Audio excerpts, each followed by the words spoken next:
Hi, this is Bill Foote, and it's week 7 of our journey together in uh, building decision models, very specific class of decision models using spreadsheets. And spreadsheets, of course, is there are many different commercial spreadsheets, free in particular, that are out there right now. There's certainly the Microsoft version and the Google Sheets version. There's also an open access Apache, an Apache background version. Of course, you can always get your 14-column analysis pad and your quill out too. Okay, nothing wrong with any of that. But the decisions we're making in this last week are kind of are not kind of at all. They are a compendium of the entire course. We do simulation. We simulate to forecast. What are we forecasting here?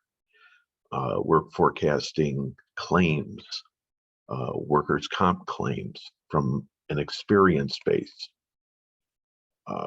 We are organizing that into a balance sheet approach where the claims on the workers' comp are probably some sort of liability. Yeah, the present value of them certainly are, like pension claims, like healthcare claims. So they would be on the liability side. On the asset side, the question is, how do you fund those claims? And this walkthrough that is a final case, culminating case, is in a walkthrough document.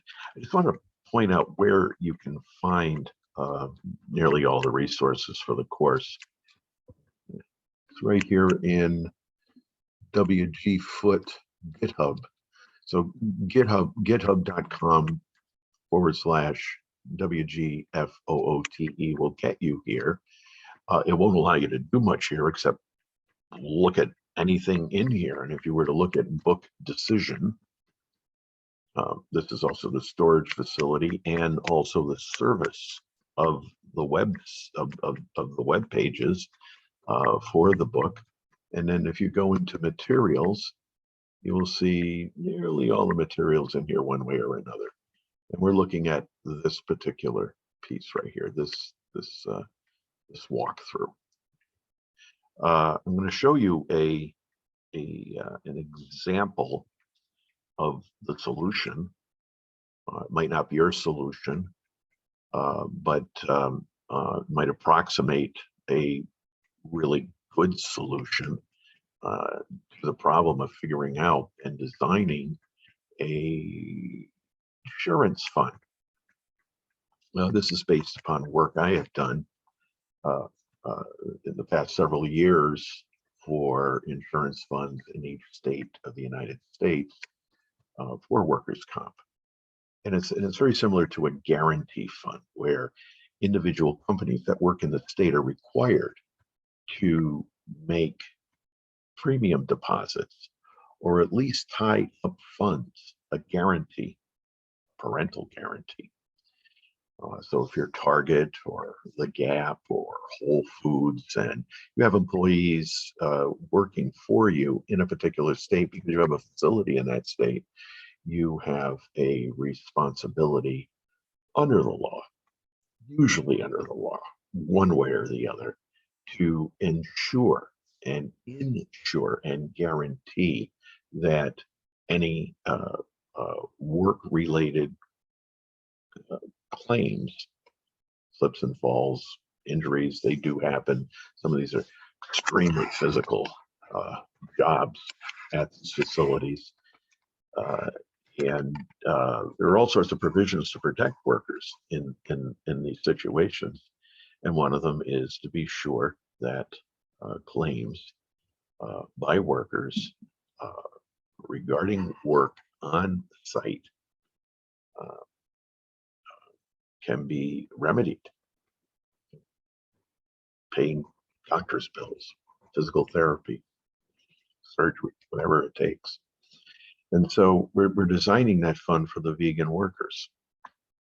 And I wouldn't use this professionally at this point. Quite a bit more work would be needed, but it gives you at least a kernel of the thought process that one would go through for an economic deliberation, a financial deliberation. That's usually encased inside of several other kinds of deliberations. So why don't we just jump right into the example. The front end has the case itself, and as always, this is a word problem, which most of us shy away from because it's remembrance of things past, probably from 6th grade forward, of word problems. But it's good reading. The Candle Cafe, I think, is so closed up that I don't even think you're going to get to that site anymore. I was just by it the other day. We have some information here, which I think is useful for contextualizing the answers. Okay. Here is our set of 12 annual claims. If this were a bank, this would be an operational risk problem to solve, the allocation of risk, as encased in this case, in this situation, in meeting funds claims. And the insurance model is a good model because it forces us to think about a number of different dimensions of this, not the least of which is, what is the threshold of the claim? And the thresholds get translated often into deductible levels. Interesting right there.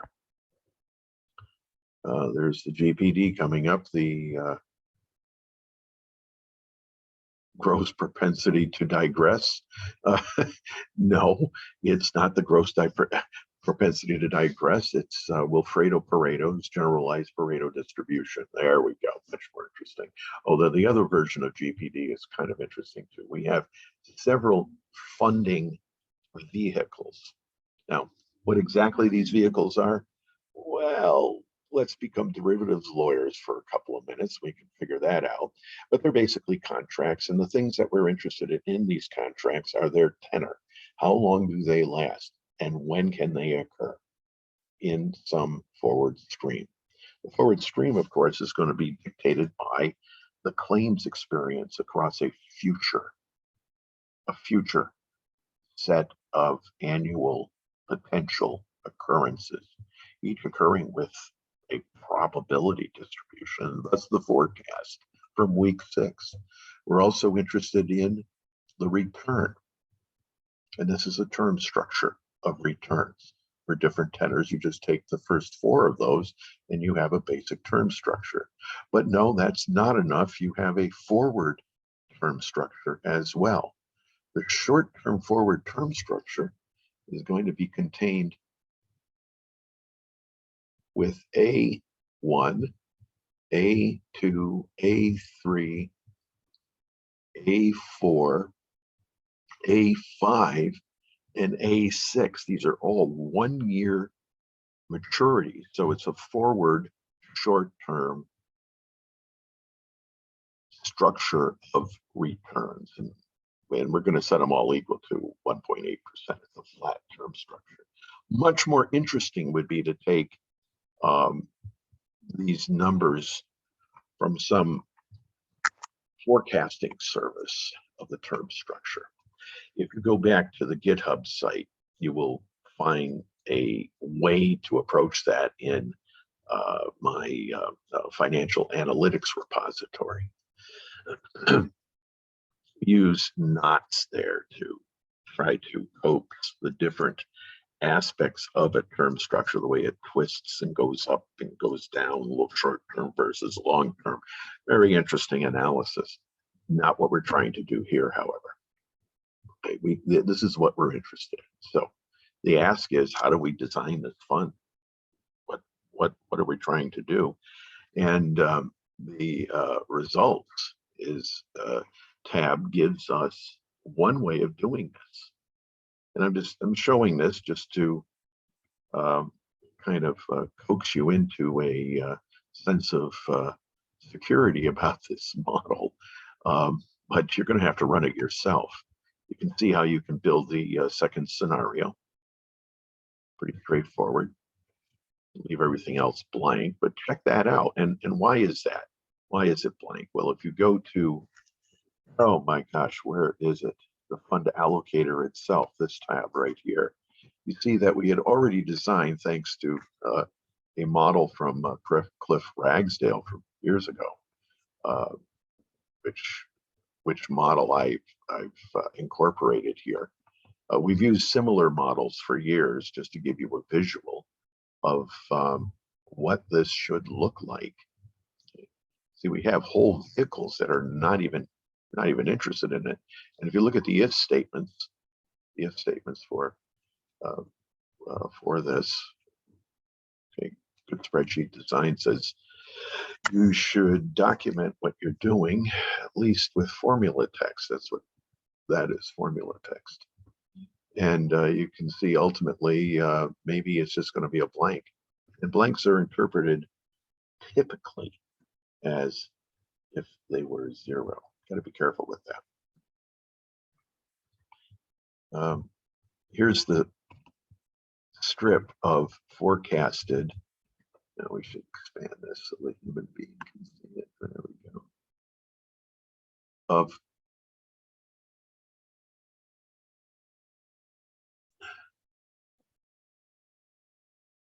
actually, I just want to change this for myself. Always doing this.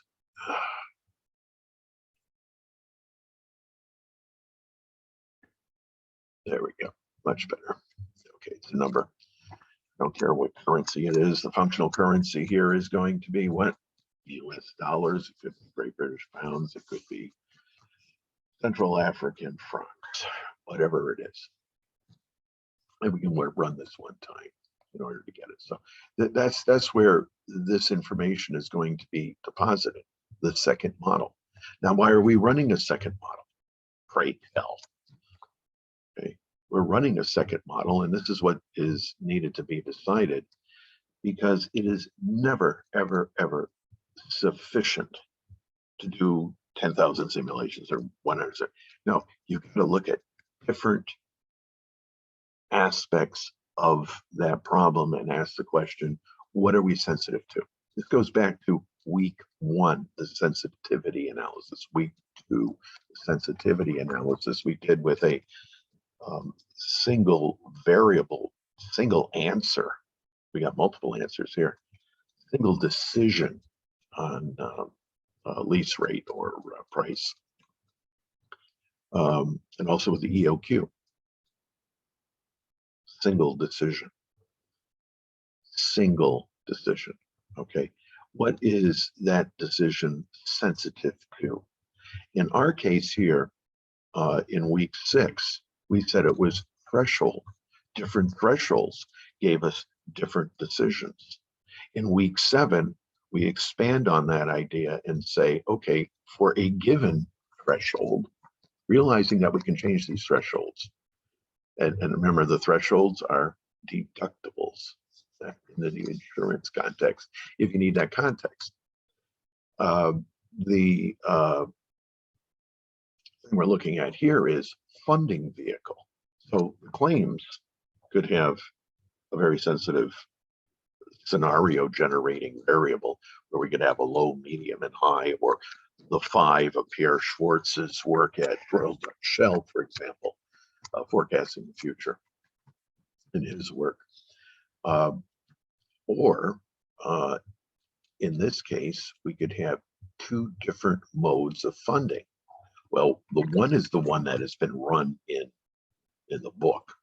The long term, it takes all of the different funding vehicles, short, medium, long-term maturities. We noticed, for example, that in many of the situations, longer term maturities don't matter so much, where the model is picking mostly short-term maturities. So the question might rise, well, let's pick all short-term maturities and constrain the model to that scenario. Not hard to do. As you can see, you can do it. And then look at the implications of that. Down here in the results area, and this just gives you a rough idea.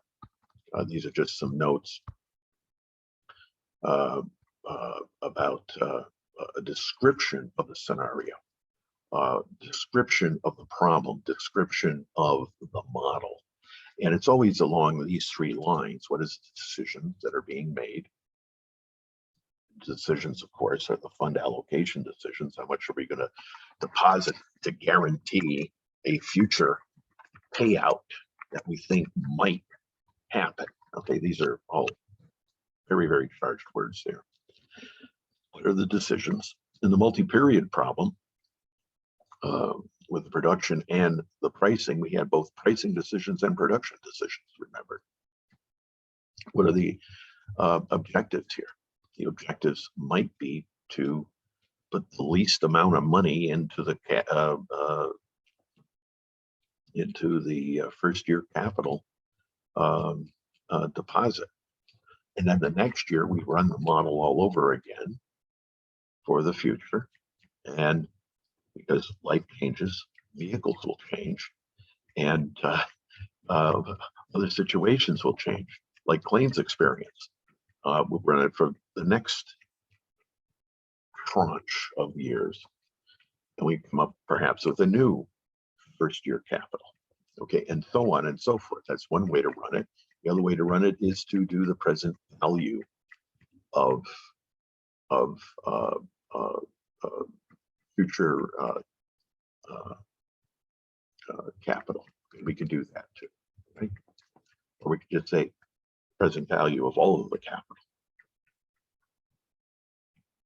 and work it out that way. There's a number of different ways we can formulate the objective. You can formulate it any way you want, obviously, in discussing this. And of course, the constraints. The constraints are that they have to do with the surplus, how much extra money is when we fund using a vehicle. We're going to earn a return. We're going to deposit money that goes out, and we're going to make money that goes in, plus principal over a period of time. So you're going to, it's a buy and hold situation for a tenor, 1 year, 2 years, 3 years, 4 years, 5 years, all the way up to 6 years.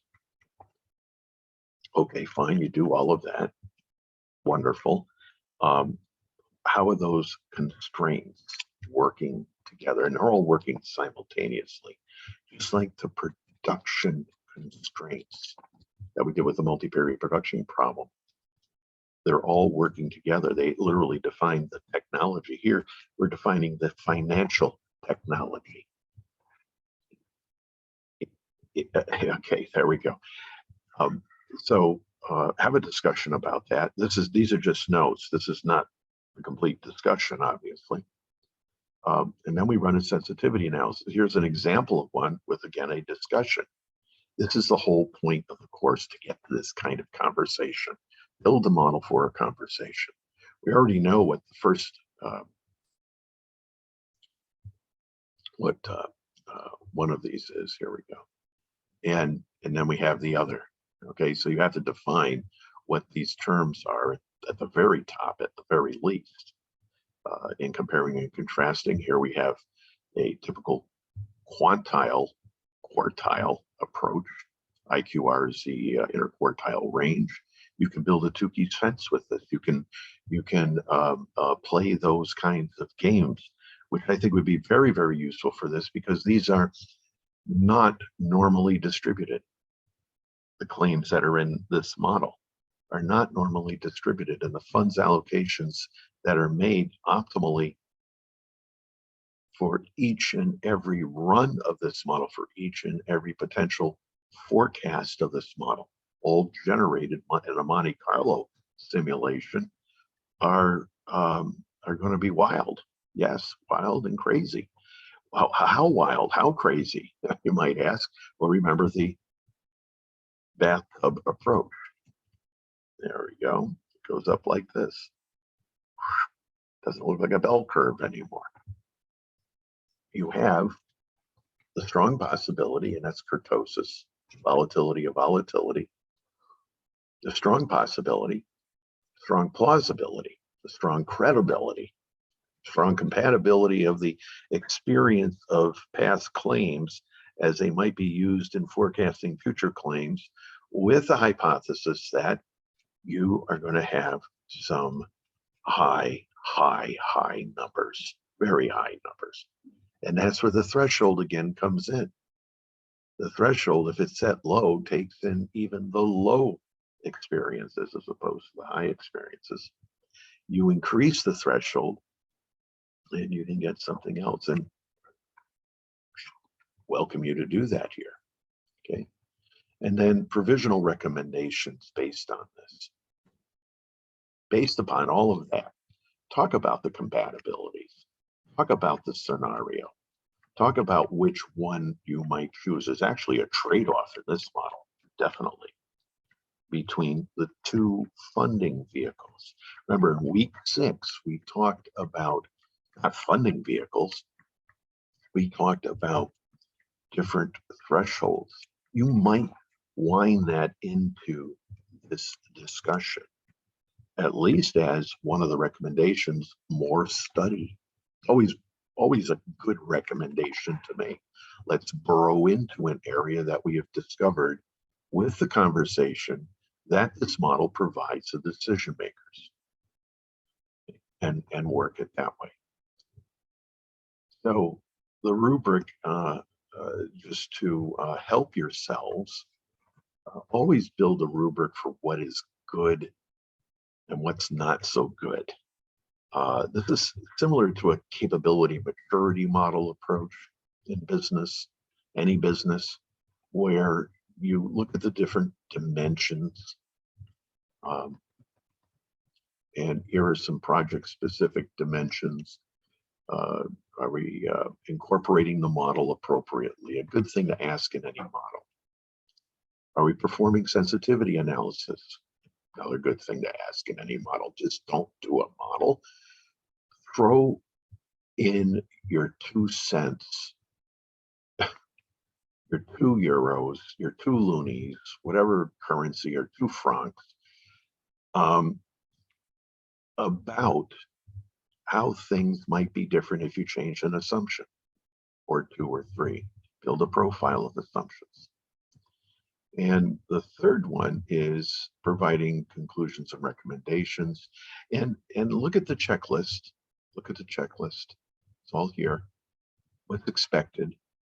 What's expected? You have a not so mature, almost a heroic recovery approach under 1. And then we get a much more process approach. And then we get a much more complete approach in the third level of capability as a capability maturity model. Okay. So that is all I want to cover with this. I think it's a lot. Here are the claims, fund allocation model. All of this down here, by the way, was built just to make up names consistent with the data in named ranges. Here's the simulation of, well, I think we only did 100 here. Otherwise, as I keep saying, the machine will just bellow smoke from its poor little, I mean, the fan is just going right now from running a lot of these things. Here's the original one with all of the pieces in it. And here's all the GPD work that we could be looking at. Yes, lovely stuff. Don't forget what you did. This is the mean. You could actually put in a discussion into the constraint structure about this. What is this? Mean excess over threshold. And that threshold keeps coming back in this work. There's an assumption here.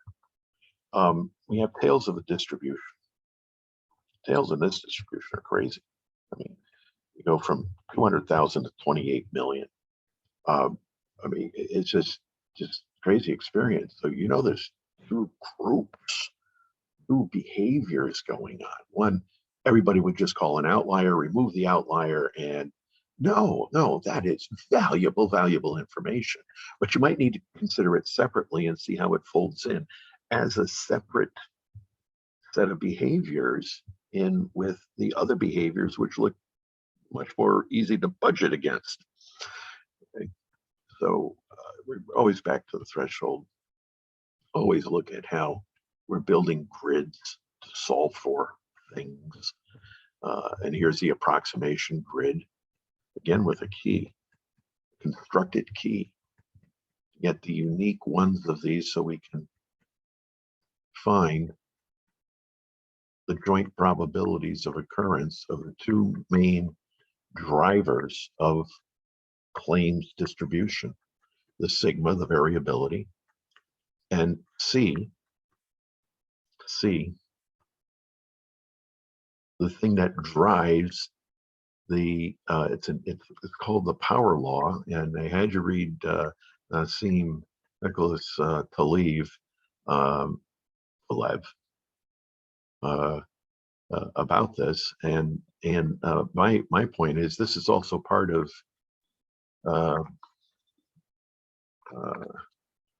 Aki Venturi's at Alto University, his leave one out cross-validation approach. So has a lot of really good, I mean, this is like over and under fitting parameters, high uncertainty with C, high variability with sigma. We don't talk about R squared anymore. And building the simulation based on that. And here is the simulation, basically, okay, running this. Oh, it's here somewhere. Simulations around here somewhere. And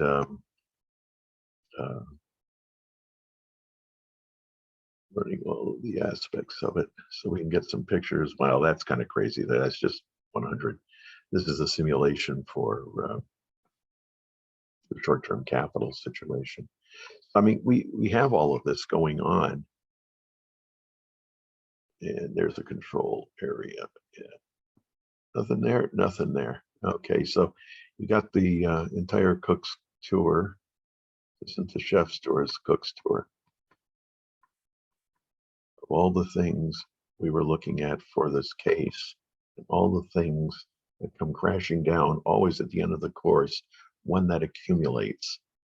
And also remember, we're only looking at a very, very specific dimension of decision making, one that tries to lead to a good of the social order from an economic point of view, realizing that that's encased in many, many, many other points of view. And I'm going to leave you with that.